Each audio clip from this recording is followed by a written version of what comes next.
खड़ा कर दे बस। जय गुरुदेव, जय गायत्री माता। प्रज्ञा पुराण भाग 2। तानाजी के पुत्र का विवाह था। तभी कोंडल दुर्ग के लिए युद्ध की सूचना आ पहुंची। तानाजी ने कहा, अपने देश और समाज के आगे व्यक्तिगत स्वार्थ तुच्छ है। वह युद्ध के लिए चल पड़े। युद्ध में जीत उन्हीं की हुई, पर उनका शरीर काम आ गया। उनकी स्मृति में ही इस दुर्ग का नाम सिंहगढ़ रखा गया। शिवाजी ने कहा, तानाजी जैसी जीवन की सार्थकता विरलों को मिलती है। थॉमस स्कॉट अपनी नाव न्यूयॉर्क में नॉर्थ नदी में चला रहा था। इसी समय उसे नजदीक ही उसे एक दूसरी नाव डूबती दिखाई दी। उसमें स्त्री बच्चों की भरमार थी। थॉमस हाथ टूटा, हिम्मत नहीं। थॉमस अपनी नाव को बढ़ाकर डूबती नाव के पास ले गया। देखा कि उसकी तली में एक बड़ा छेद हो गया और पानी भरता जा रहा है। बचाव का और कोई उपाय न देखकर वह उछलकर डूबती नाव पर चढ़ गया और छेद में अपना एक हाथ ठूंसकर बढ़ते पानी को रोक दिया।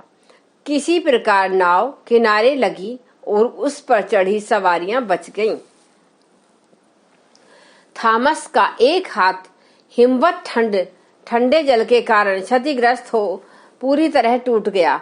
वह अपार कष्ट सहता हुआ हाथ को जब तक छेद में ही लगाए रहा, जब तक कि नाव किनारे तक पहुंच न गई।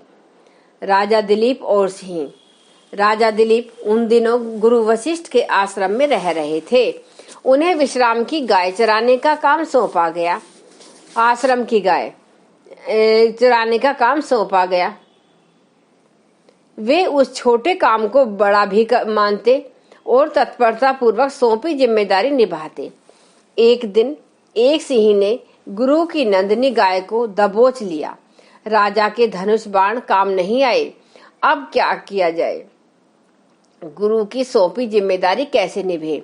दिलीप ने अपने आप को सिंह के मुंह सम्मुख प्रस्तुत कर दिया ताकि वह गाय को छोड़कर उन्हें खा ले। उठाए उत्तरदायित्व को न निभाने का कलंक ओढ़ने की अपेक्षा उन्हें अपना शरीर देना अधिक श्रेयस्कर लगा। इस आदर्शवादी साहसिकता से सिंह भी सहम गया। गाय भी बच गई और उत्तरदायित्व भी की निर्वाह की परीक्षा में सफल होने के कारण गुरुदेव का अभीष्ट आशीर्वाद भी मिला। देशभक्त छत्रसाल। बुंदेलखंड के राजा छत्रसाल आरंभ में मुगलों से स्थानीय और क्षेत्रीय लड़ाइयां लड़ते रहे, पर पीछे शिवाजी के परामर्श से उसने अपना ध्येय भारत को स्वतंत्र बनाना निश्चित कर लिया। राणा प्रताप भी यही कर रहे थे। इन तीनों शक्तियों के मिल जाने और योजनाबद्ध कार्यक्रम बनाने से दिल्ली दरबार की जड़ें हिल गईं। इतना ही नहीं, इन तीनों ने अपने अपने प्रभाव क्षेत्र में हिंदू धर्म के प्रति गहरी आस्थाएं उत्पन्न करने और समूचे भारत को अपने देश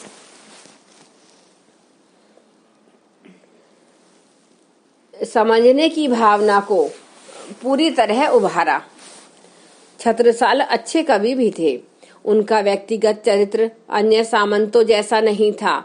उसने बुढ़ापे में वानप्रस्थ लिया और जन जागरण के कार्य में जुटे, किंतु परिस्थितियों के निमंत्रण पर उन्हें 86 वर्ष की आयु में फिर तलवार पकड़नी पड़ी। छत्रसाल की गिनती सीमित क्षेत्र में लड़ने मरने वाले सामंतों में नहीं की गई, वरन उन्हें देश के महान संरक्षकों की श्रेणी में गिना गया। पुत्र मोह नहीं, न्याय प्रधान।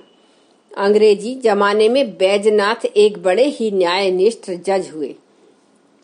उन्होंने किसी की भी सिफारिश या रिश्वत की और आंख उठाकर नहीं देखा। एक बार उनका सगा दामाद एक फौजदारी के कत्ल के केस में फंस गया। उसने सरकार से प्रार्थना की कि मामले उनके सगे संबंधी का है, इसलिए केस दूसरी किसी अदालत में भेज दिया जाए, पर वैसा न हो सका। कानून के अनुरूप उन्हें दामाद को फांसी की सजा सुनानी पड़ी। सभी इस पर आश्चर्यचकित रह गए। गवर्नर ने अपने विशेष अधिकार का प्रयोग करके अभियुक्त की सजा कम कर आजीवन कारावास में बदल दी। साथ ही उन्हें सेशन जज से हाई कोर्ट का चीफ जज बना दिया गया। बालक धन्य देश धन्य। हालैंड की पुरानी घटना है। नदी की बाढ़ से रेल का पुल टूट गया। गाड़ी आने का समय हो गया। टूटने की जानकारी न होने से वह चलती आती तो डूब जाती। एक छोटा लड़का वहां मौजूद था। आने वाली गाड़ी को रोकने के लिए उसने तुरंत उपाय सोच लिया। कुर्ता फाड़कर झंडी बनाई, भुजा काटकर खून निकाला और उसे लाल रंग का लिया। पटरी पर लकड़ी में लाल झंडा फहराता हुआ वह खड़ा था। गाड़ी चली आती तो जान जोखिम को खतरा भी था, पर उसने उसकी परवाह न की। ड्राइवर ने लड़के को खड़ा देख लिया। गाड़ी रोकी, दुर्घटना रुकी, गाड़ी वापस लौटी। उस लड़के जॉर्ज स्टेनले को उस देश के निवासी और सुनने वाले कृतज्ञता पूर्वक स्मरण करते हैं और मन ही मन धन्यवाद देते हैं। आगे गुरुदेव जी ने लिखा है कि योगों में कर्म योग की महत्ता महान कही गई है। यह गीता का सार विश्व वैभव का मूल है। कर्तव्य पालन सुलभ भी है और आनंददायक भी। यह बात बार बार दिन रात याद रखनी चाहिए, किंतु उसके न बन पड़ने से एकमात्र व्यवधान यही है कि लोग अपनी दुष्प्रवृत्तियों पर अंकुश नहीं रख पाते। लालच पर नियंत्रण करते रह नहीं बन पड़ता। मोह के अंधे जैसी स्थिति बन जाती है। अंधे जो कर्तव्य मानव होने के नाते सौंपा गया है, उसे पूरा करना ही मानव का सबसे बड़ा धर्म है। योगत्रय की जीवन या साधना में कर्म योग को सर्वोपरि स्थान प्राप्त है। व्यवहारिक अध्यात्म की इस साधना से गीताकार के व्यक्ति जीवन मुक्ति की दिशा में सहज ही बढ़ता रह सकता है। मोक्ष निर्वाण संबंधी सारा ब्रह्म ज्ञान अपनी जगह है। जो उसकी उपेक्षा करता है वह ही लोक तो खोता ही है, पर लोक को भी खो देता है। गीताकार कहते हैं, कर्मण्य विधा कारसते मां फलेषु कदाचन। मनुष्य को कर्म साधना का उपदेश देते हुए कहा गया है कि वह फल के परिणाम की आकांक्षा किए बिना, उसमें लिप्त हुए बिना सतत कर्म करता रहे। यही सच्चा अध्यात्म है। कर्म योग सुलभ होते हुए भी उसमें निरत न होने पाने का एक कारण रहे। चिंतन में सतत समाने वाली व्यामोह पैदा कर देने वाली दुष्प्रवृत्तियों को पनपते रहना, उन पर नियंत्रण न होना एवं विवेक को खोकर अपना लक्ष्य भूल जाना, यह मानव के साथ जुड़ी एक ऐसी विडंबना है जो उसे आत्मिक प्रगति के मार्ग पर चलने में सतत रोड़े अटकाती रहती है। कर्तव्य को मत त्यागो। एक राजा ने सन्यासी से कहा, राजकाज में बड़े झंझट हैं तथा सन्यास में निश्चिंतता। आप मुझे सन्यास की दीक्षा दे दीजिए। सन्यासी ने प्रसन्नता पूर्वक आज्ञा दे दी, पर पूछा, राजकाज कौन करेगा? उत्तर मिला, किसी को दान कर दूंगा और अपने निर्वाह के लिए कुछ मेहनत मंजूरी कर लूंगा। सन्यासी ने कहा, राज मुझे दान कर दो, मेरे नौकर की तरह शासन की व्यवस्था चलाओ, कर्म से पलायन मत करो। वह तो अध्यात्म दर्शन का मूल है। तुम्हारे ऐसा करते रहने पर सन्यास भी सध जाएगा और गुजारे के लिए गुरु को सौंपा हुआ काम करते हुए शांति पूर्वक निर्वाह भी होता रहेगा। स्वामित्व को त्यागना और कर्तव्य को धर्म मानकर करते रहने से घर में रहकर भी सन्यास सध सकता है। गुलाब और मधुमक्खी। गुलाब से मधुमक्खी बोली, तुम जानते हो कि एक एक करके तुम्हारे सब पुष्प तोड़ लिए जाते हैं, फिर भी तुम पुष्प उत्पन्न करना बंद क्यों नहीं करते? गुलाब ने हंसकर कहा, देवी, मनुष्य क्या करता है यह देखकर संसार को सुंदर बनाने के कर्तव्य में से मैं क्यों गिरूं?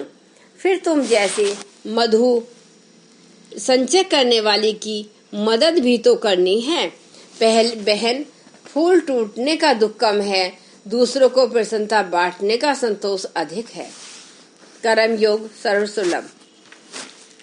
जिज्ञासु कात्यायन ने देव ऋषि नारद से पूछा, भगवान आत्म कल्याण के लिए विभिन्न शास्त्रों में विभिन्न उपाय बताए हैं।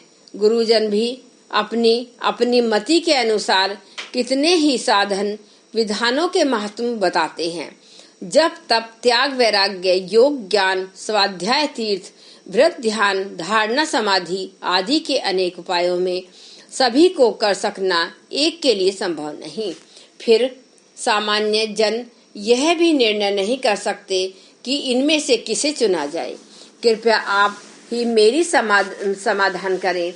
सरल, सुलभ और सुनिश्चित मार्ग क्या है? अनेक मार्गों के भटकाव से निकाल कर मुझे सरल अवलंबन का निर्देश कीजिए। उत्तर देते हुए नारद ने कात्यायन से कहा, हे मुनि श्रेष्ठ, सद्ज्ञान और भक्ति का एक ही लक्ष्य है।